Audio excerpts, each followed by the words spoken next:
இப்போ enforcement directorate வந்து ஒரு 100 ரெய்டு பண்ணுறாங்கன்னு வச்சுக்கோங்களேன். அதில 95% ஆஃப் ரெய்டு எங்க நடக்குதுன்னா, எதிர்க்கட்சிக்காரங்க இருக்காங்கல்ல, அவங்க வீட்ல மட்டும் தான் ரெய்டு நடக்குது. அது இல்லாம இப்போ என்ஃபோர்ஸ்மென்ட் டைரக்டரேட் எடுத்துக்கிட்டா, அதுக்குன்னு ஒரு ஹெட் இருப்பாரு. அவர் என்னன்னு சொல்லுவாங்கன்னா, டைரக்டரேட் ஆஃப் என்ஃபோர்ஸ்மென்ட் சொல்லுவாங்க. அவங்களுக்கு வந்து டெர்ம் வந்து 2 வருஷம் தான் குடுக்கணும். ஆனா, இவங்க இப்போ இருக்கிற பிஜேபி கவர்ன்மெண்ட் என்ன பண்றாங்கன்னா, வர ஆஃபீசர்ஸ்க்கு ஃபுல்லா எக்ஸ்டெண்ட் பண்ணி குடுத்துட்டே இருக்காங்க. ஸோ, இங்க வந்து அரசியல் காரணத்துக்காக அவங்களுக்கு வந்து எக்ஸ்டென்ஷன் குடுக்குது அப்படின்னு சொல்லிட்டு சுப்ரீம் கோர்ட்டும் நெறைய டைம்ல வந்து கிரிட்டிசைஸ் பண்ணியிருக்காங்க. அது இல்லாம, இப்போ ரீசென்ட்டா தமிழ்நாடு விசஸ் டாஸ்மாக் கேஸ்ல கூட என்ன சொல்லியிருக்காங்கன்னா, நீங்க வந்து உங்களுக்கு வந்து பிரிடிகேட் ஆஃபென்ஸ நீங்க ப்ரூவ் பண்ணாம நீங்க பாட்டுக்கு ரைட் நடத்திட்டே இருக்கீங்க அப்படின்னு சொல்லுவாங்க. இப்போ என்ஃபோர்ஸ்மென்ட் டைரக்டரேட் வந்து நான் வந்து ஒரு கேஸ் போடுறாங்க அப்படின்னு சொன்னா, அவங்க டைரக்ட்டா வந்து கேஸ்லாம் போட முடியாது. இப்போ வந்து நான் வந்து ஒரு கேஸ் குடுக்குறேன்னு வச்சுக்கங்களேன், என்ஃபோர்ஸ்மென்ட் டைரக்டரேட்ல போய் டைரக்ட்டா இவன் மேல ரெய்டு பண்ணுங்க அப்படின்னு சொல்லிட்டு அவங்களால ரெய்ட்லாம் பண்ண முடியாது. ஸோ அவங்க எப்படி உள்ள வருவாங்கன்னா, இப்போ வந்து தமிழ்நாடு கவர்ன்மெண்ட் வந்து லஞ்ச ஒழிப்புத்துறை ஒரு கேஸ் வந்து டாஸ்மாக் மேல ஃபைல் பண்றாங்க. அதில அவங்க ஊழியர்கள்லாம் வந்து லஞ்சம் வாங்குறான் அப்படின்னு. ஸோ அந்த மணிய வச்சு மணி லாண்டரிங் ஏதாவது பண்றாங்க அப்படின்னு சொல்லிட்டு ஒரு முக்கியமான ஒரு கேஸ் வந்து அடுத்த லெவல் போனா மட்டும் தான் என்ஃபோர்ஸ்மென்ட் டைரக்டரேட் உள்ளே வர முடியும். ஸோ இந்த மாரி நெறைய பவர் அவங்களுக்கு இருக்கிறதுனால, இத வந்து அவங்க மிஸ்யூஸ் பண்றாங்களா அப்படின்ற மிகப்பெரிய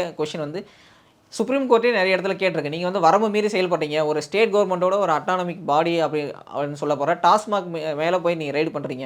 யாராவது தப்பு பண்ணியிருக்காங்களா, அவங்கள ரெய்டு பண்ணுங்க. அவங்க வீட்ட வந்து ரெய்டு பண்ணுங்க. ஆனா ஒரு கவர்ன்மென்ட் ஆர்கனைசேஷனா இருக்க டாஸ்மாக்க நீங்க எப்படி ரெய்டு பண்ண முடியும்? அப்படின்ற மிகப்பெரிய கொஸ்டினை எழுப்பியிருக்காங்க.